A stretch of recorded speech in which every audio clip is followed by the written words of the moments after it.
Sous le soleil du Sahel, la lumière ne brûle plus, elle construit. En 2025, Ibrahim Traoré a dévoilé un pari jugé impossible: transformer la chaleur du désert en souveraineté énergétique. Si l'Afrique pouvait convertir ses rayons en pouvoir et son pouvoir en nourriture, que deviendrait le monde qui l'observe? Ce soir, une lumière née du sable redessine le visage du Burkina Faso. La promesse de la ceinture agrosolaire repose sur un pari double: transformer la dépendance en autonomie et unir énergie et agriculture sur le même sol.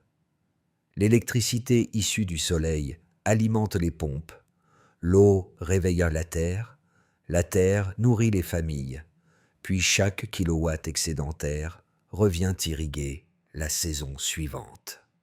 Le bénéfice concret: baisse des importations de diesel, éclairage des écoles et des cliniques, nourriture plus abondante, emploi stable pour la jeunesse rurale. On pourrait dire ainsi, pendant que d'autres capitales débattent, les villages brillent déjà. Les enjeux sont structurels. Le projet lancé par Ibrahim Traoré teste l'idée que l'Afrique peut refuser le dilemme entre pain et puissance. S'il réussit, la dépendance énergétique s'inversera. S'il échoue, la dette et la défiance renaîtront. Les chiffres servent de boussole. 6 000 milliards d'énergie propre, 4 millions d'acres réhabilités, 2 millions d'emplois prévus. Exportation vers le Mali, financée sans FMI, mais grâce à une taxe nationale de 1% et à un fonds africain. La révélation vint plus tôt qu'attendu. 3 mois après l'annonce d'Ibrahim Traoré, les images satellites montrèrent des rectangles argentés se déployant sur la terre rouge du Sahel. Les premières stations agrosolaires prenaient forme. En un seul trimestre, les pompes électriques commencèrent à fredonner dans les plaines de Kaya, projetant de l'eau sur des champs restés stériles depuis 20 ans. Pour les habitants, ce n'était pas un miracle, mais une preuve tangible que la souveraineté pouvait se cultiver. Derrière cette vision, un principe simple: chaque kilowatt devait arroser une graine. Le plan combinait 6 provinces, reliées par un ruban d'acier et de verre. Sous chaque champ solaire, un réseau d'irrigation souterrain acheminait l'eau jusqu'aux exploitations voisines. Le but: briser la dépendance au diesel importé et faire de la lumière un moteur de production alimentaire. Les ingénieurs appelaient cela un corridor agro-solaire. Les villageois, la lumière de la Renaissance. En chiffres, l'ambition Sion impressionnait: 6 000 mégawatts d'énergie propre, assez pour alimenter toutes les écoles et cliniques du Burkina Faso. 4 millions d'acres de terre revalorisés, dont la moitié dans des zones semi-désertiques, et d'ici 5 ans, près de 2 millions d'emplois. Eau créée dans la construction, l'agriculture, la logistique et l'éducation.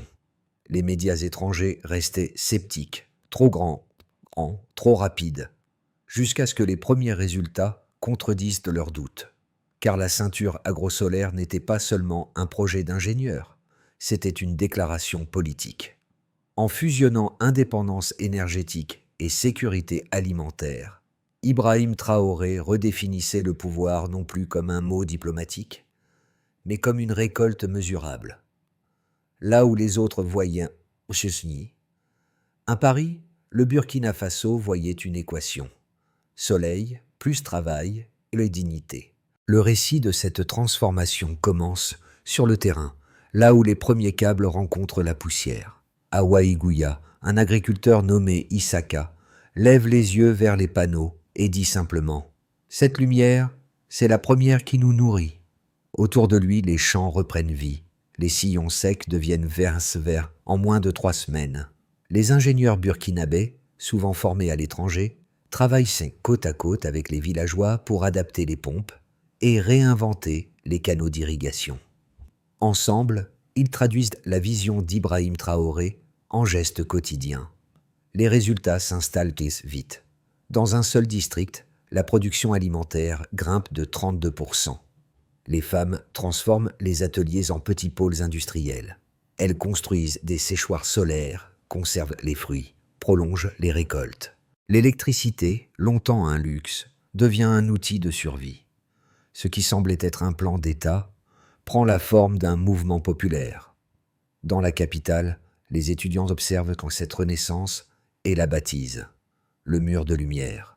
Ils y voient un symbole de continuité entre la science, le labeur et la dignité. Même les sceptiques admettent que quelque chose a changé. Pour la première fois, le pays alimente non seulement ses villages, mais aussi l'espoir. La question désormais n'est plus si ce modèle fonctionne, mais jusqu'où il peut s'étendre sans se briser. Et c'est ici que commence le véritable test.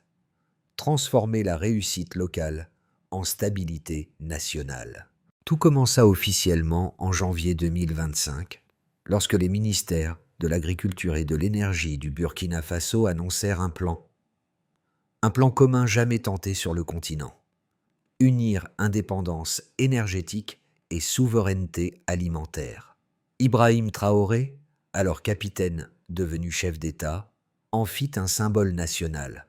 Le projet, évalué à 3 milliards de dollars, devait s'étendre de Dori à Bobo-Dioulasso, reliant 6 provinces sous un ruban d'acier et de verre. Chaque station solaire deviendrait le cœur d'une communauté agricole autonome. Le chantier prit une allure fulgurante. En mars, les premières fondations furent coulées dans le nord. En mai, les conduites d'eau souterraines étaient déjà posées sous 600 mètres de champs solaires. L'été vit les premiers tests de pompage. L'eau remonta à la surface, réveillant des sols que la sécheresse avait condamnés depuis 2 décennies. En septembre, les cultures de maïs et de sorgho s'étendaient à perte de vue. L'automne marqua le passage du rêve à la preuve. Les images satellites confirmèrent l'avancée du projet. Des rectangles argentés s'allongeaient dans le désert rouge du Sahel. Les observateurs étrangers, sceptiques quelques mois plus tôt, furent forcés d'admettre que le un corridor agrosolaire prenait forme. En décembre, un premier hub fut inauguré près de Kaya. Il alimentait 10 villages et une école régionale.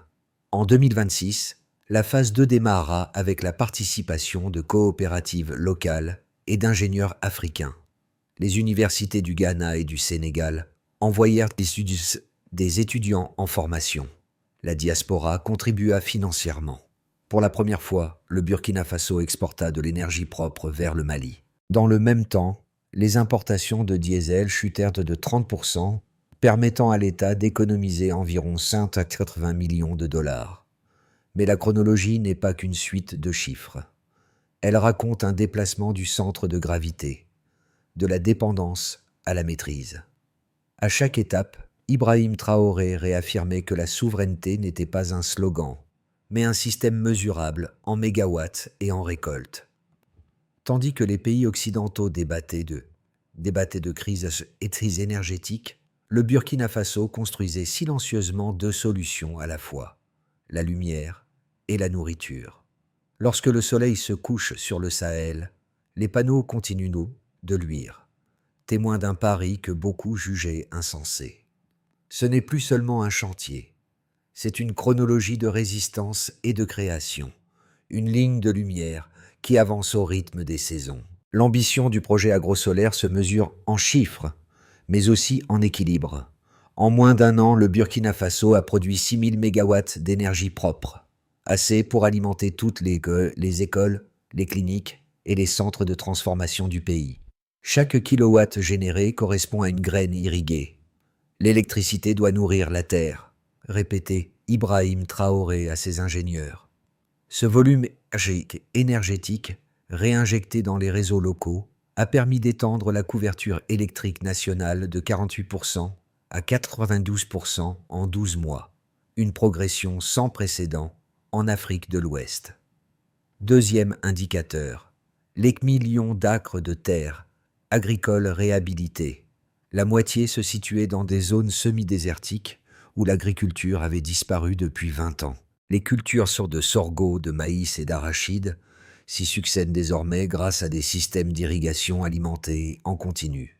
Cette réhabilitation ne représente pas seulement une victoire environnementale, Elle redéfinit la cartographie économique du pays.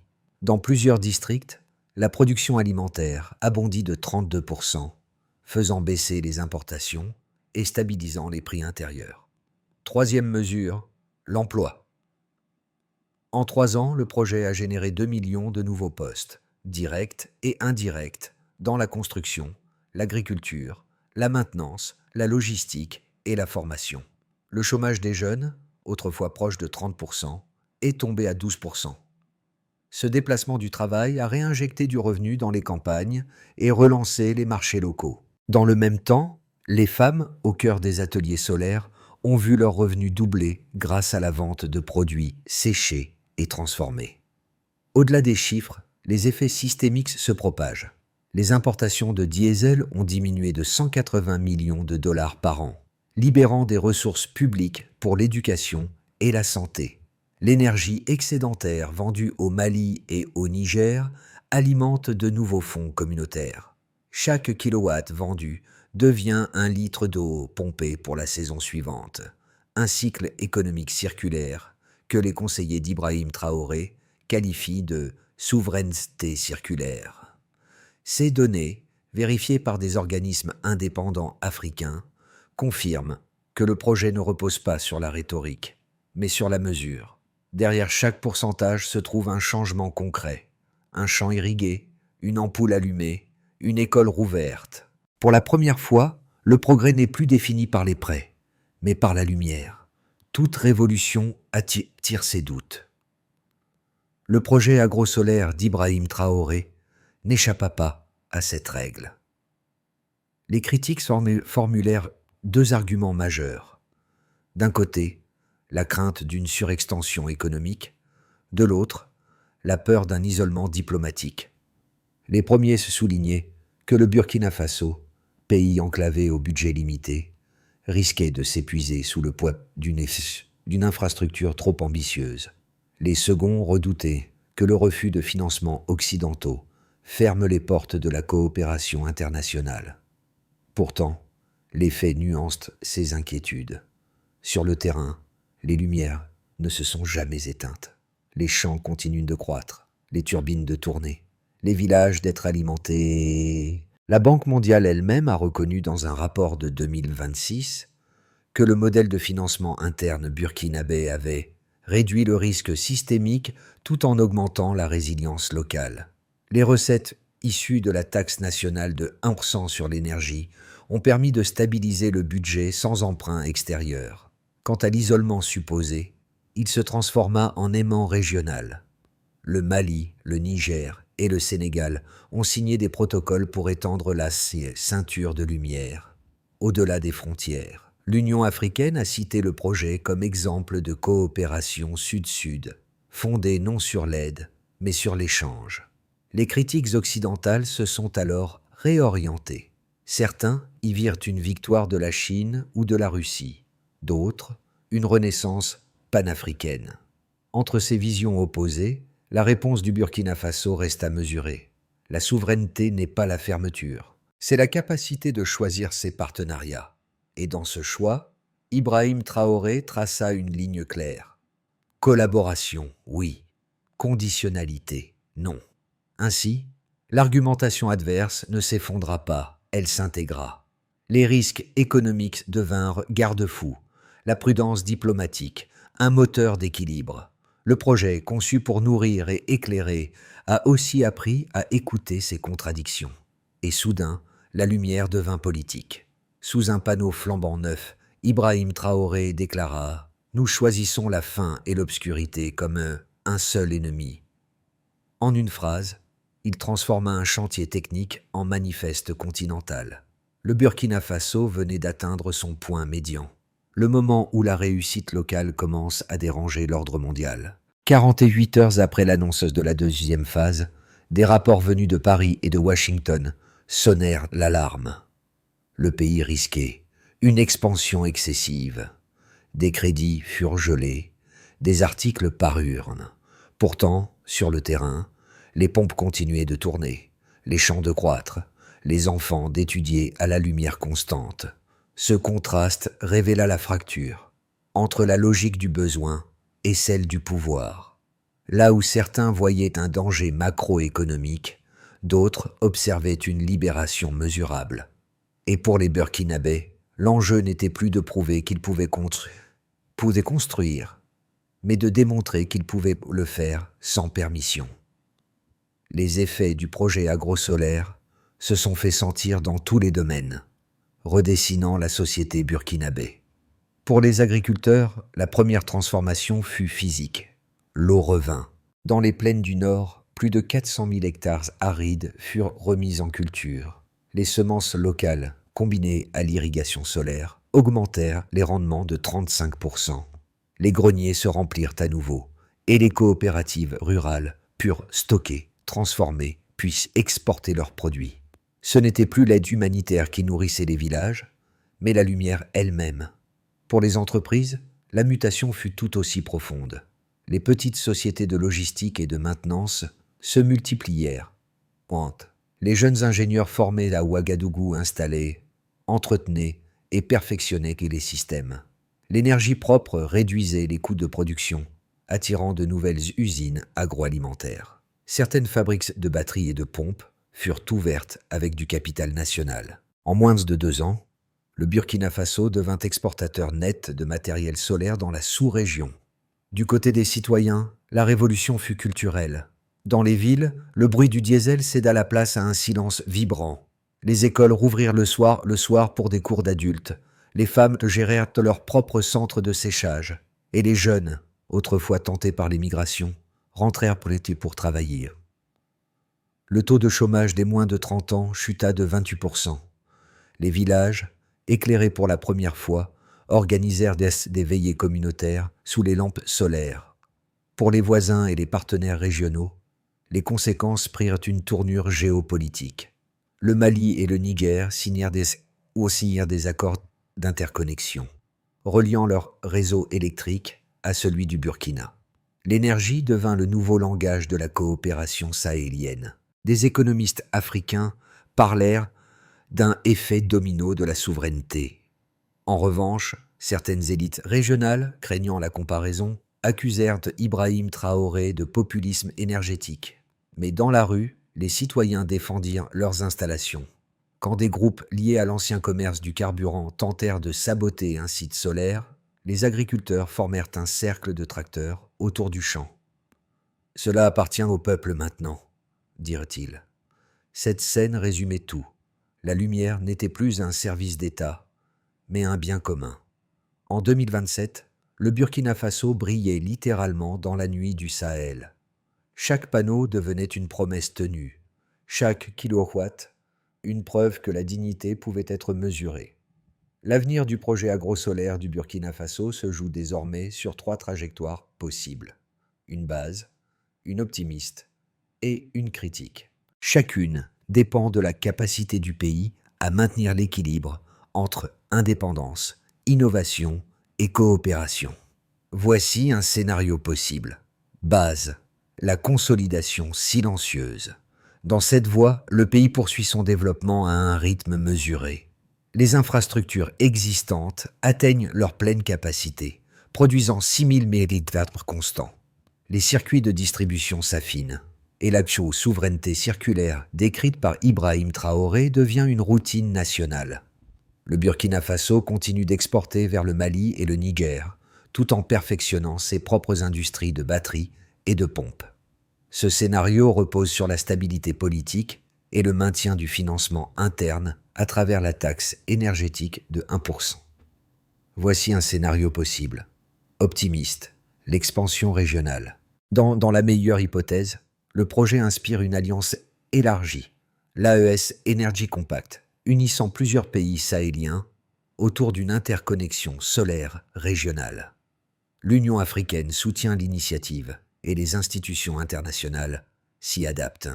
Les bénéfices économiques s'étendent.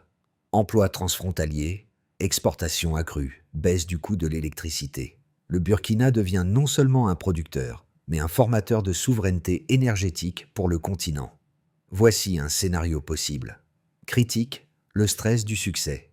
Si les tensions politiques ou les sanctions étrangères s'intensifient, la chaîne d'approvisionnement pourrait se fragiliser.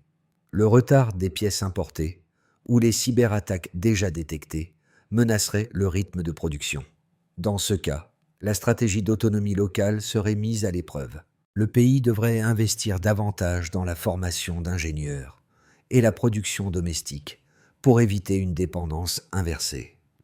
Entre ces trois chemins, la pensée stratégique d'Ibrahim Traoré reste constante. La souveraineté ne se déclare pas, elle se maintient. Pour les 12 prochains mois, le mot d'ordre est clair. Transformer le momentum politique en stabilité structurelle, sans diluer l'esprit d'origine. Au-delà des chiffres et des cartes, le projet agrosolaire a redéfini la relation entre le peuple et le pouvoir. Dans les villages, les lampes qui s'allument chaque soir ne symbolisent plus une promesse venue d'en haut, mais une conquête partagée. Les habitants savent qu'ils ont bâti, de leurs mains, l'énergie qui éclaire leur foyer. Cette conscience transforme la fierté en responsabilité. Chacun protège les installations, nettoie les panneaux, signale les pannes. La lumière est devenue civisme.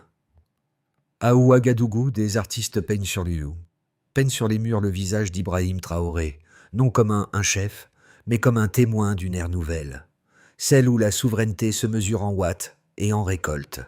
Les écoles racontent le projet comme une épopée contemporaine. Les enfants apprennent que chaque rayon compte. La presse locale diffuse les chiffres d'énergie comme des scores sur de football. Et chaque hausse de production déclenche un sentiment de victoire collective. Mais au-delà du Burkina Faso, le message touche une corde universelle.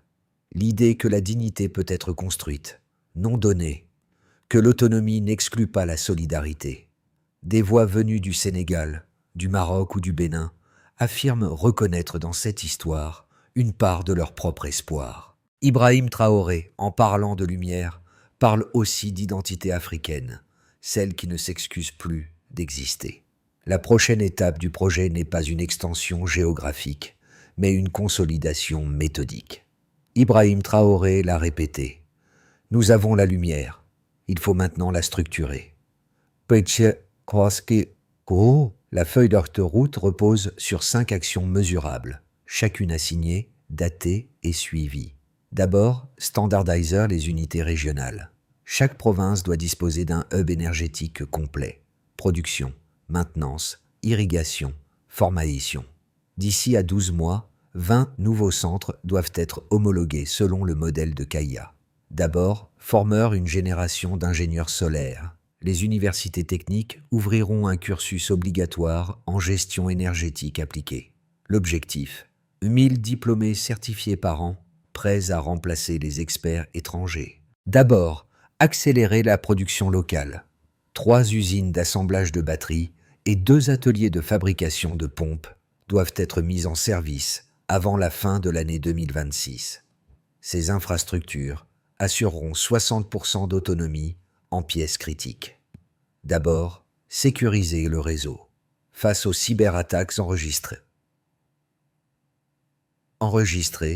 Un commandement technique mixte, armée et ingénieurs civils, supervisera la défense numérique des infrastructures. D'abord, évaluer les impacts sociaux. Un audit participatif trimestriel mesurera la redistribution des bénéfices. Emploi féminin, taux d'alphabétisation, baisse du coût énergétique par foyer. Les résultats seront publiés publiquement pour ancrer la transparence. À travers cette méthode, Ibrahim Traoré transforme une vision politique en plan d'ingénierie citoyenne. Le but n'est plus seulement de produire, mais d'apprendre à durer. La nuit tombe sur le Sahel, mais la lumière persiste.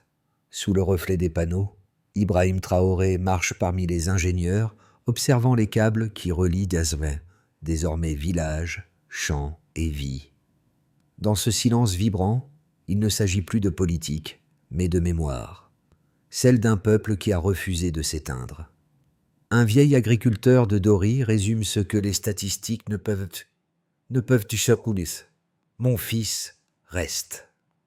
Il construit ce que je rêvais. Cette phrase, reprise sur les murs des écoles, et dans les chansons des marchés est devenue le cœur battant du projet. Elle rappelle que la vraie victoire ne se mesure ni en mégawatts, ni en dollars, mais en générations qui décident de rester. Ibrahim Traoré n'a pas promis le miracle. Il a simplement donné un outil pour que l'espoir se fabrique. Et dans chaque éclat de lumière, on lit la même équation. Soleil plus travail, eau dignité. Là où jadis la nuit signifiait l'attente, elle est désormais le temps où le Burkina Faso respire et se raconte. La lumière du Burkina Faso voyage désormais au-delà de ses frontières, portée par ceux qui croient qu'un rayon peut changer un destin. Ce n'est plus seulement une histoire nationale, mais une invitation. Que peut faire chacun de nous pour bâtir une souveraineté durable, sans arrogance ni dépendance? Ibrahim Traoré a souvent dit que la souveraineté n'est pas le défi de quelques-uns, mais le droit de tous. Si cette idée vous inspire, partagez-la, discutez-la, enseignez-la. La lumière ne s'impose pas, elle se transmet. Dans chaque ville, chaque école, chaque ferme, un simple panneau solaire peut devenir un acte de liberté. La question reste ouverte, comme un écho. Dans votre propre pays, que faut-il protéger d'abord? La nourriture, le pouvoir ou la liberté? Votre réponse, écrite quelque part, fera partie de cette continuité. Parce qu'au fond, la lumière ne demande pas la permission. Elle éclaire ceux qui osent la suivre.